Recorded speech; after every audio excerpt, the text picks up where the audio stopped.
Hola. Sí, si us plau, si voleu, podeu retornar als vostres seients.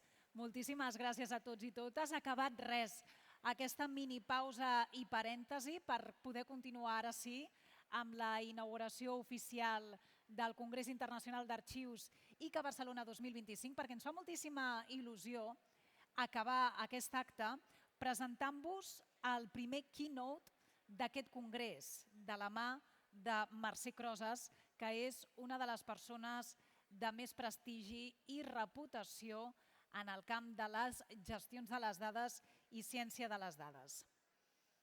Sí, si us plau. Molt bé, moltes gràcies. Anirem retornant als seients i així podrem presentar aquesta primera ponent.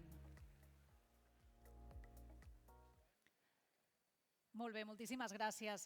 Us comentava que ara el que podrem fer és escoltar la primera ponència de la mà de Mercè Crosas. Penseu que és una de les figures de més prestigi i reputació en el camp de la gestió de les dades i ciència de les dades. Dirigeix el programa de Ciències Socials i Humanitats Computacionals al Barcelona Supercomputing Center, Centre Nacional de Supercomputació, des d'on pilota projectes en què la intel·ligència artificial i també la supercomputació permeten estudiar les societats humanes. Avui dia la intel·ligència artificial pot transformar la manera com s'exploren i s'analitzen els arxius històrics. Perquè un arxiu estigui preparat per la IA, cal que les seves dades estiguin ben documentades, estructurades i també siguin accessibles. Això vol dir aplicar els principis de la ciència oberta, és a dir, transparència, interoperabilitat i també la possibilitat de reutilització. De tot això i més ens en parlarà en aquesta sessió tan interessant titulada Arxius preparats per la IA, comprendre el passat amb les eines del futur. Demano, sisplau, un fort aplaudiment per la Mercè Crosas i ara sí, comencem amb la primera ponència. Moltes gràcies.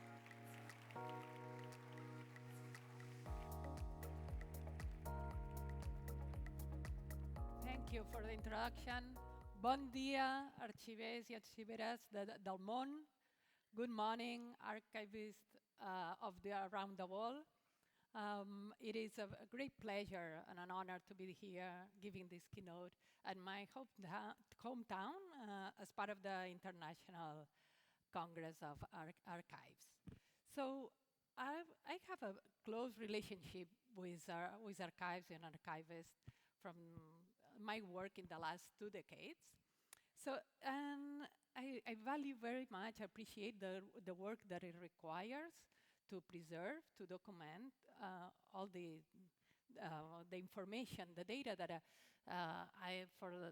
again, as part of my work, I care and I feed constantly the data, research data, information that help us to understand the world and provide ways to think about the future. So I will start with this presentation on the AI-ready archives. And in order to understand what it means to be an AI-ready archive, I'd like to first introduce briefly what it means, what do we mean when we talk about AI, about artificial intelligence, and then what it means to be AI-ready. And then I will present illustrating from some examples that we're working on at the Barcelona Supercomputing Center, what it means to be an AI-ready archive. AI. So there is a lot of hype about AI. Almost everybody's talking about AI. Not everybody understands that AI is not a new thing, even though it is now, we all refer to ChatGPT and large language models and AI, but AI is defined already from the 50s. It has been tried to be defined in different ways. And it's a lot broader than what we now see or refer to as AI. So first of all, there were some thinking about AI as acting like human, and that was during the Turing test, right? There's thinking about, AI as thinking like a human, but that's not also what has prevailed as the standard definition of AI. And there is thinking or discussing AI as thinking rationally, and that brought into laws of thoughts and logic and probability, but it's not either the standard definition of AI. So AI now is thought as acting rationally, being the rational agent, and this standard definition says that AI, based on the reference from the modern approach of AI, right, by Russell and Norrick, but it says that AI is the study and design of agents that do the right thing. And what it means to do the right thing is that achieve the goal we set for them without human intervention. We have a very history of the AI technologies. We see that it, as I was saying, comes from the 50s. It's not something new, even though now we talk a lot more about it with generative AI. And the initial technologies were based on on the symbolic AI or rule-based, and some of the examples were expert systems. And then in the 70s, there were autonomous agents. At the 80s and 90s, there was one of the revolutions of AI where data were the principal part of the input for AI technologies with machine learning, and that made a huge change, predictive analytics. And that evolved with every time more data, more computation, using and applying deep learning or neural networks, right, to do research in AI and to have new technologies applied to all fields. And with that, it evolved to even more data, more information to be ingested in AI technologies, and more computation with that, and created the large language models that now we refer to as generative AI in most of the cases that are based on transformers and also natural language processing. And we know many of them, but because it's been a huge rise of these large language models in the last year since the first publication of the transformers papers. But just in a few years, if you see in this plot, every dot is a new LLM, a new large language model. The models that have more parameters are using more parameters in the training. They are larger in size. And as we go from 2022, from the first, ChatGPT, to now, we see also, as we go vertically, that the performance improves, and they're becoming closer to human experts in some cases. So I understand that you cannot read every single part here about every dot in this picture and every LLM, but we know that what is being created in these last years are large language models, that some of them are private in the sense that you have to pay a license to use them. They are trained with a lot of data, and they use a lot of parameters. And those examples are ChatGPT and Gemini.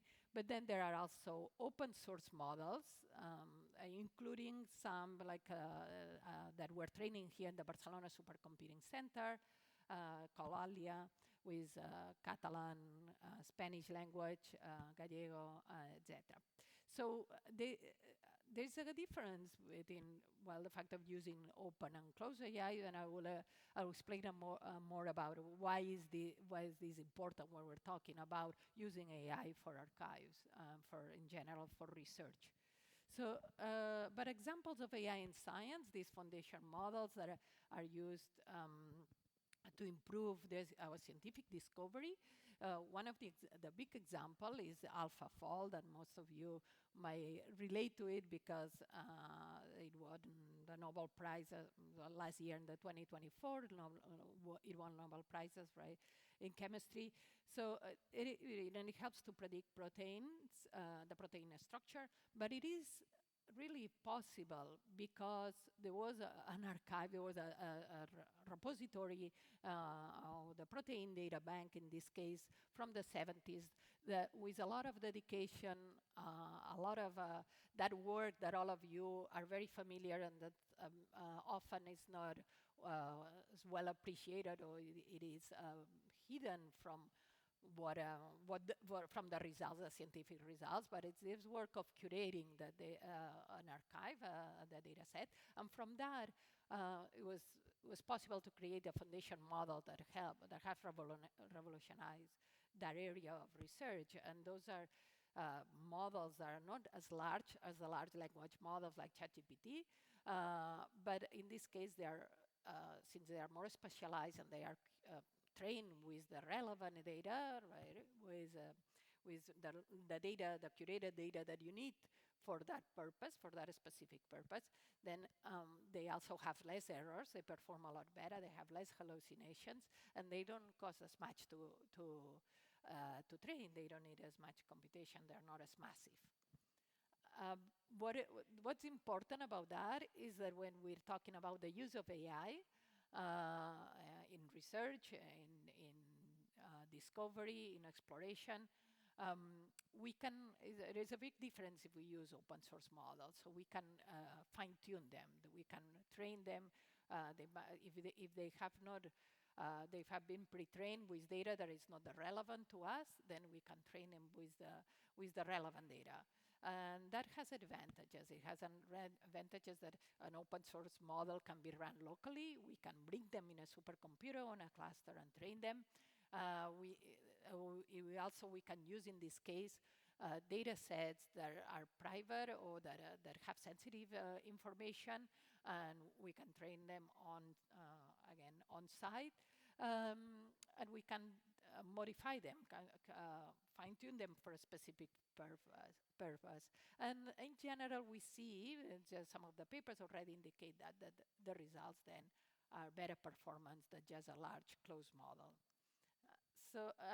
But when we talk about open source for AI processes or AI models, is not an easy task, right? AI openness is not a well-defined term.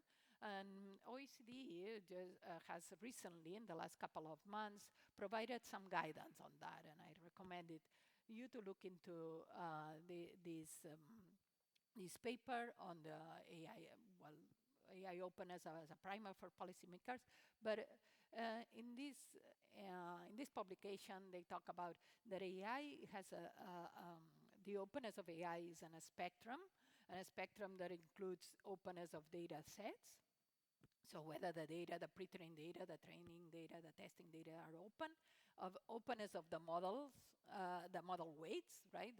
What weights are being used as part of the parameters that help to train an AI. Are those open, and can we modify them? Is the code for training open? Is the whole inference and the workflows and so that we use for fine-tuning open? The documentation also open. So there are many aspects of an AI model that could be open, and the degree in which we open each one of them, we will talk about more or less AI openness. And so we need to be careful to talk about just open source AI models, because it doesn't usually mean enough in this context.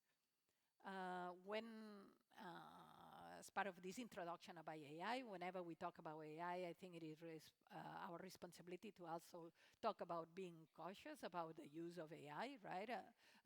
Just because even though it has a lot of potential for incredible impact, especially in science, in research, in exploration of archives, it has its risks, right? And those need to be discussed, and we need to be conscious about them.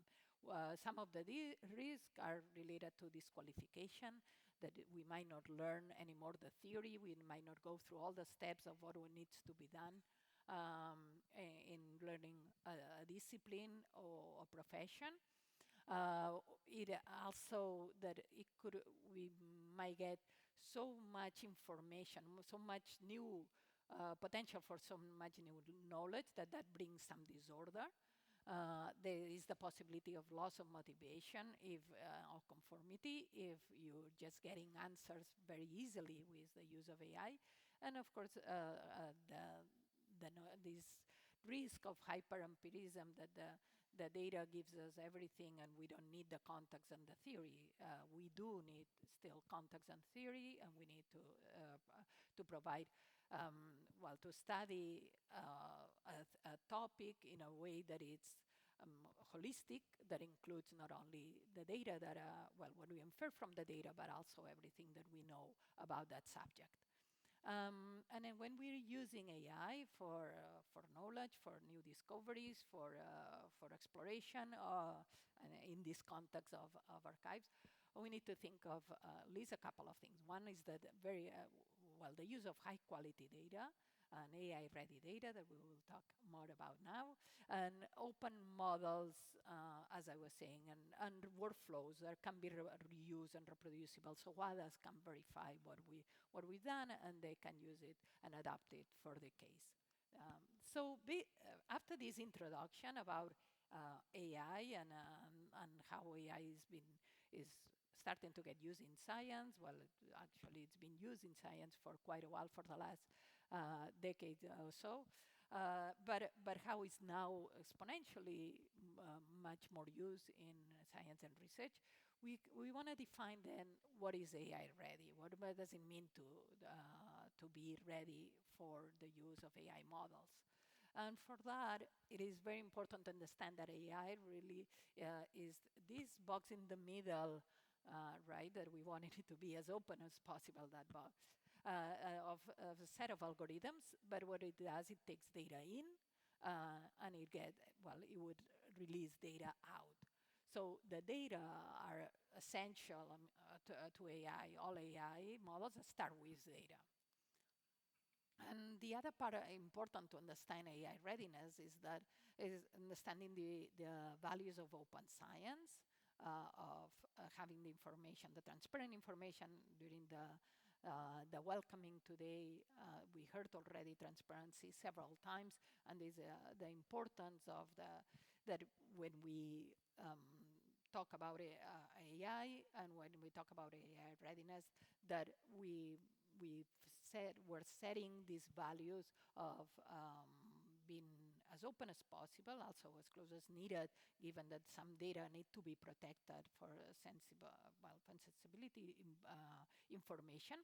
But AI readiness starts with these values of open science, and also with the principles of fair data, of data that are findable, accessible, interoperable, and reusable. Those principles were published about 10 years ago, when some of us some researchers got together to think about what it would take to advance science in a way that is responsible, and that we have the data, the code available to us for reuse and for verifying what has been done before. So as a starting of the FAIR principles, or when we have fully fair data, what it means is that then we have machine actionability. Fair data is all about having metadata. One of the things that you well understand, the documentation of all the information and the data sets that we have is essential to documentation in a way that is standardized, right? Is essential for them, for its reusability. And when this, sorry, do you hear? Oh, I think, do you hear me now still? Okay, good. I'll try to hold it here. So when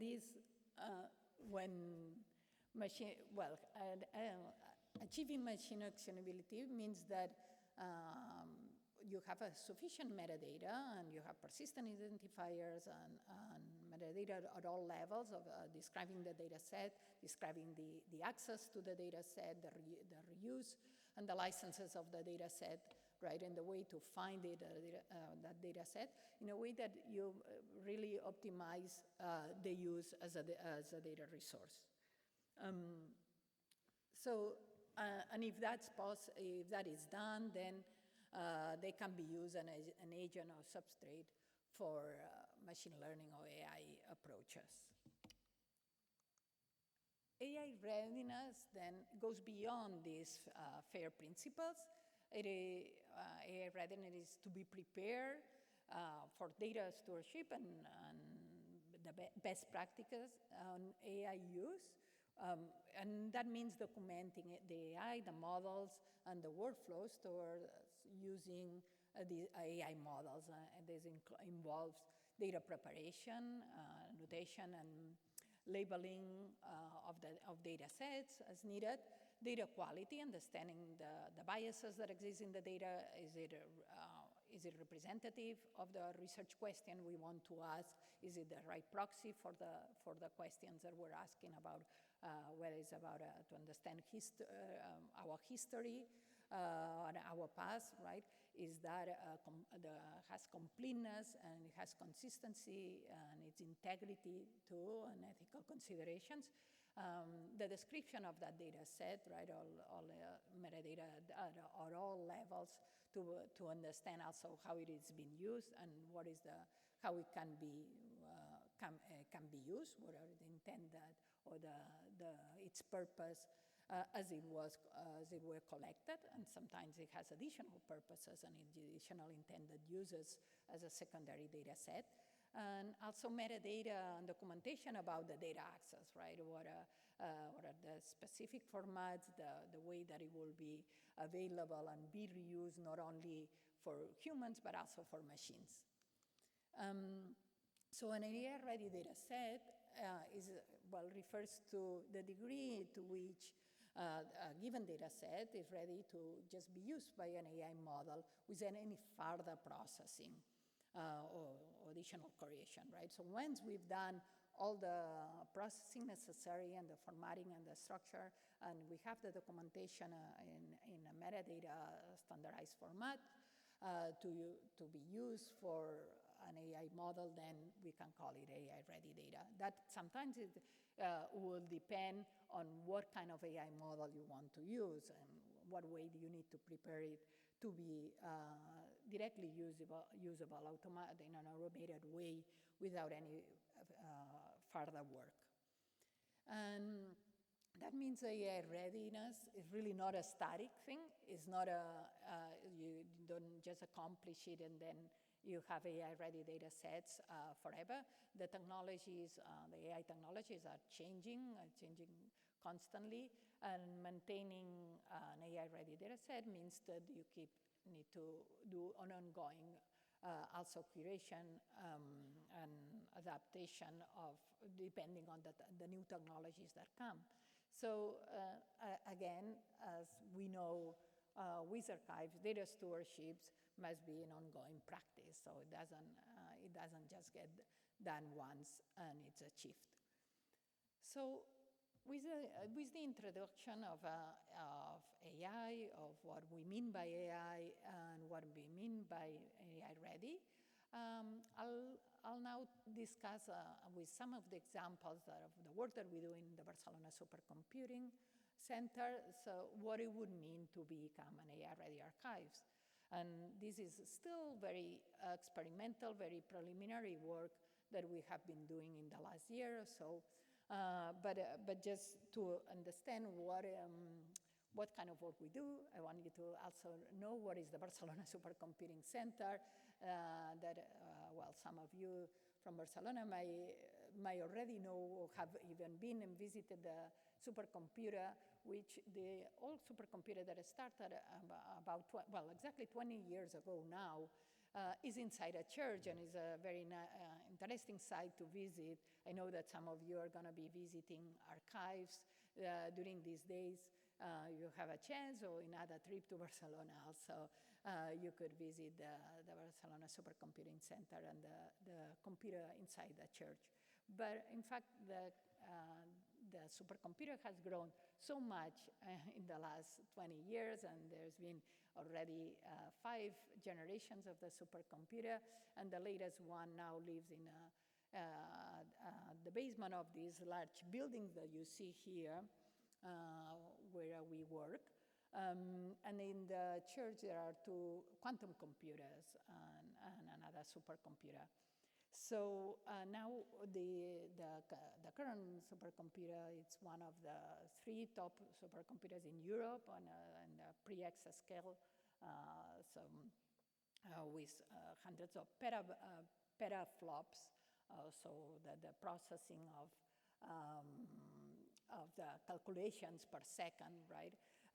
So that it would correspond to, compared to a laptop, one of your laptops, right? What it would need about 100 years to calculate, it would here could be calculated in an hour, more or less, depending on the laptop that you have. So in this center, in the last 20 years, they have been working on computer science and engineering applications of high-performance computing, simulations for climate change and earth sciences, applying AI to medical research, to health research. But just until now, there has not been a consistent team working on research on humanities and social sciences. So since the last year, we started as I'm directing the new Department on Computational Social Sciences and Humanities, the BSc. And this is a pioneering initiative that for high-performance centers, for bringing these disciplines, these domains into the supercomputing domain. And in this area, and what we're working on as part of computational social science and humanities, so what we're doing is really apply new types of data, AI, artificial intelligence, and new computational methods to social sciences in subjects of equity and well-being, and science or technology studies and simulations of social networks, but also in humanities and on archives, of course, as the topic of today, but also in archaeology and museums and art.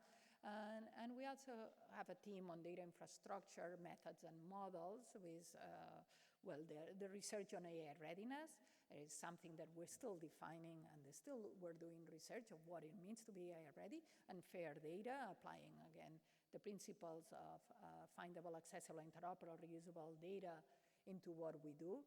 And also we're working on sensitive data technologies.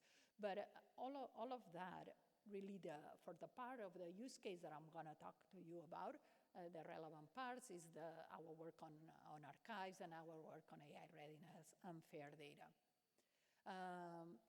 For our use case, since it's with archives from Catalonia, so just an introduction of those archives. We're not working yet in all of them. We started with a couple of these that I will introduce in a moment. But one of the things that to understand and to consider is that Catalonia is very rich in archives. It has a large number of historical archives, and specifically has a richness in archives of the 13th to the 15th century compared to other places in the world. So it's a very interesting place to do this type of work, and there is a lot of potential to be able to apply AI to these historical archives. So, and in this use case that we're working on, we've been working with the archives of the Marquesas de Santa Maria de Barberà, and with the archives of l'Arxiu Històric de Protocols de Barcelona, the historical archives of the protocols of Barcelona. Mostly with data from these historic protocols from Barcelona, which there are 3,500 notarial protocols. That means already 750,000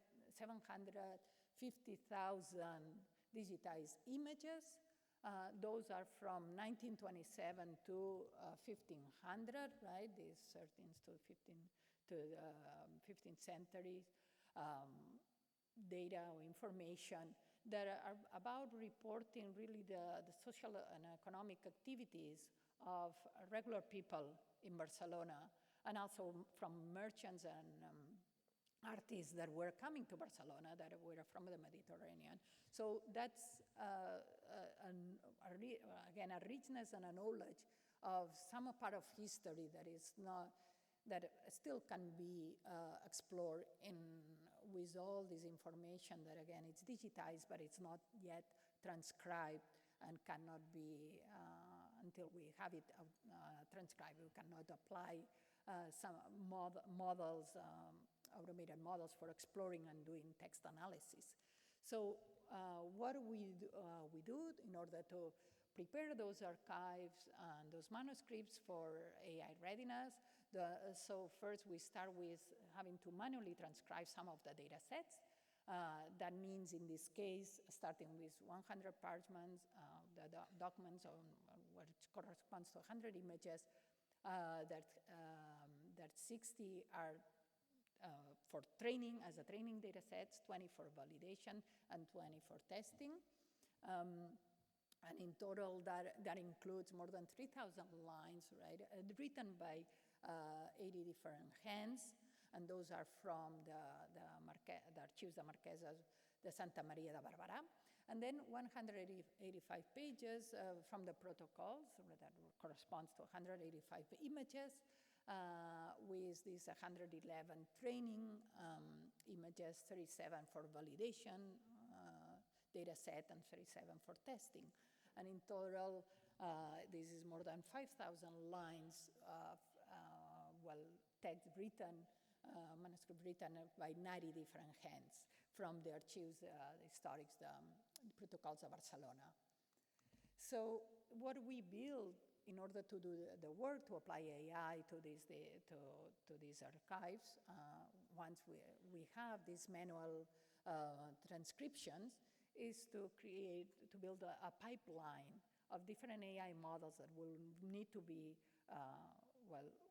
experimented and worked on and applied in order to end up with our goal that it's really be able to analyze all the text that exists in the archives, right, and be able to ask practically any question to those archives in a very natural, in an easy way, in a very accessible way. So in order to do this pipeline, we divided in 3 different steps. One is the segmentation of the text and the transcription, and then the AI applied to the text analysis. This again, I mentioned already, this is experimental work that is still in progress with preliminary successful results that I will show, but always still a lot of work to do. So the part of AI segmentation, in this case, as you see from this manuscript, it requires to identify every segment, every line, in order to then do apply the automated transcription. And this is this work that is still, it's been successful, but it's still under experimentation by fine-tuning an existing model, YOLO, in this case, a version that is done by the National Archives of Sweden. And that gives us this first step of segmentation. Then we have the transcription where, in this case, even though we have experimented with many models, at the end, what works better by doing, with the training set of, as I said, with manual transcriptions and validation and testing. So what works better is really doing a fine-tuning of an existing model. As I said earlier, often what we need to do when we apply AI to these archives is not simply just using a model that exists. You want to start with a robust model that has been pre-trained and that already is more valuable often than just starting from scratch, right? Because you already have a good starting point, but it doesn't have often the relevant data that you want to train it with. So then when we do the fine-tuning with our data is when we get the best performing results. And in this case, also we added data augmentation by just improving the brightness and the characteristics of the image in a way that it becomes easier to do the automatic transcription. This is our best performing case is with 93% of accuracy. And just a note, because there is also a lot of that is being done and experimented with not the large language models that I was introducing earlier, but the new visual language models. But those do not perform yet for this type of archives, especially for these Catalan Latin archives and these type of manuscripts. We did try them and did not perform well. So as part of this pipeline, the last part of the pipeline is the analysis that we do to the text, so the exploration of the text. For this, here in this case, we do use the large language models that I did talk about in the beginning. And in this case, of course, as I described, we want to use the open source models, right? It will not help to have a closed model. We want to fine tune it. We want to modify it. We want to bring it to the supercomputer and be able to do this fine tuning with our data sets. So with this, we're experimenting with a large set of AI models from Llama, Gemma.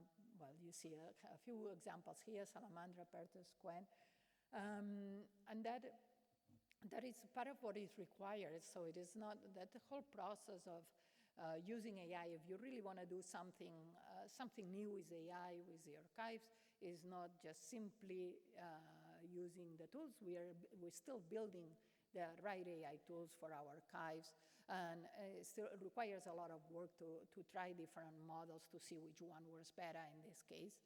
And then applying these large language models that it's fine-tuned, applying this language adaptive pre-training, right? And in this case, we can do post-corrections errors. We can do summaries of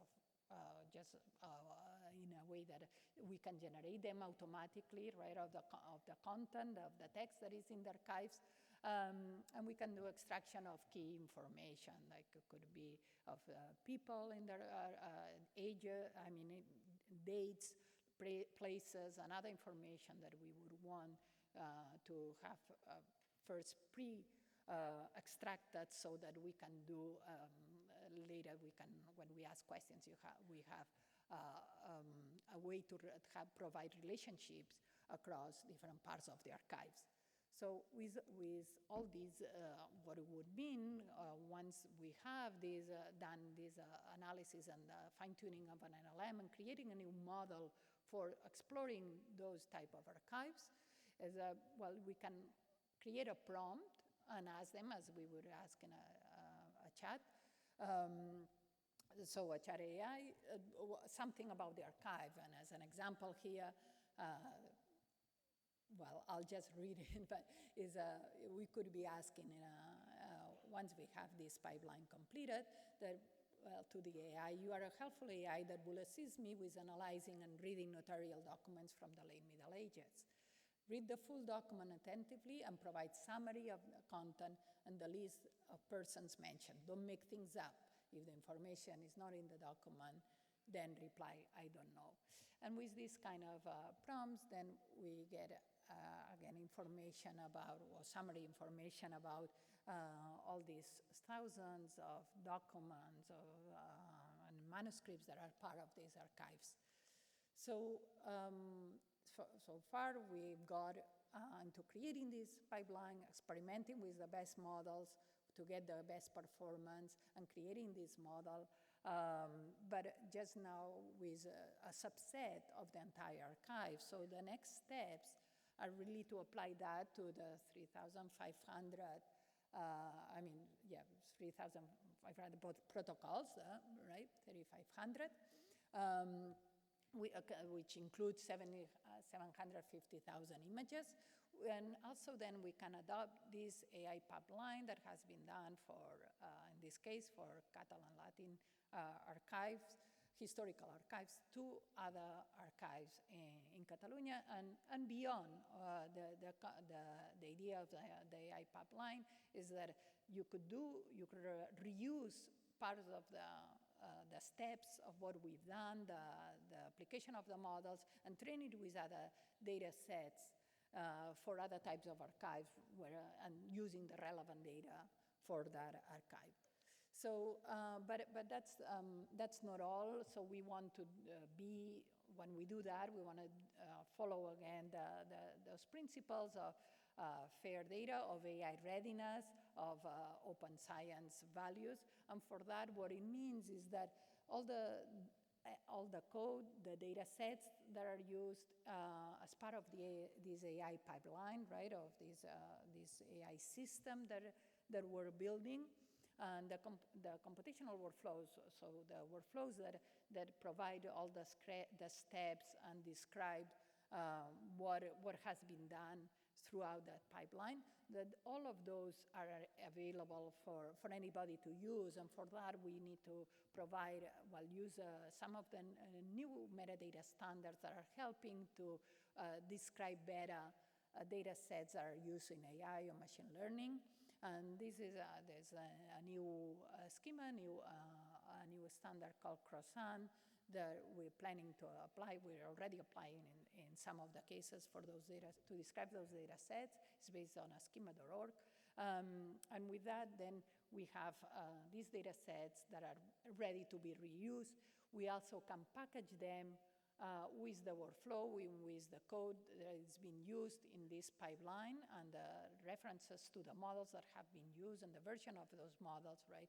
So, and these we could use, those are examples of standards that we can use. Others can choose to use there will be other metadata standards and so that you could add to this packaging, right? But with the Crosas metadata and the arrow crate for packaging the pipeline, then we publish it in a repository, in a Dataverse repository at the Barcelona Supercomputing Center to share this pipeline for everybody to use. We want to do more than that, not only apply the AI to to do the analysis, in this case, the transcription of archives and the analysis of the text. In some cases, maybe where the transcription is done, what we would apply is just a part of the LLM for analysis for understanding the text and to be able to ask any questions, right? Again, training, fine-tuning an LLM. But we also want to use the AI tools, and we have projects to start doing this work to improve the metadata, the description of the data sets that are AI ready. And for that, what we want is to increase the interoperability of those data sets within the data sets from other archives. And we follow here the framework, a new framework for cross-domain interoperability, or the CIDA framework, with the data documentation initiative standards, or DDI, CDI, and as I mentioned, with the Crosas metadata based on schema.org. And then even further, just to close to finalize this work on applying AI into archives, is to also improve the interoperability across archives to make them better connected, be able to, now that we have all these data sets as machine actionable as possible, again, so they are ready not only for humans to use, but for other systems and other archives to use automatically without any further processing. So in this case, then we can harvest the metadata from those data sets, ready data sets from one archive to another. And by that, we're optimizing, right, how this connection of archives, of different archives, and also the potential use of AI-ready data sets from any of the archives if we can have establish this interoperability across them through standard metadata. For that, of course, the archives need to have also the APIs, the application programming interfaces, sorry, and the OAI, the Open Archives Initiative, right, to be able to harvest the metadata from one to the other. So with that, I would like to conclude, because I think that when we're preparing data for, on our archives for AI, we need to keep in mind that the AI tools keep changing, and they will continue to change. So I think that it is more important that we have the good quality data and the data stewardship and the best practices and documenting those data sets and having them ready for AI so they can be used for future tools than the AI tools themselves. So really the importance of the work that we can do to ensure that we can use AI tools in a responsible and rigorous and an open way is to provide data stewardship so that to have AI readiness in our archives, and then this will be an essential step to take advantage of the tools of the future. Thank you.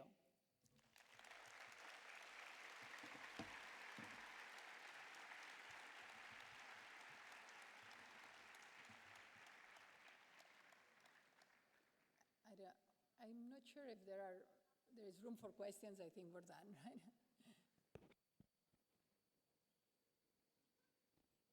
Is there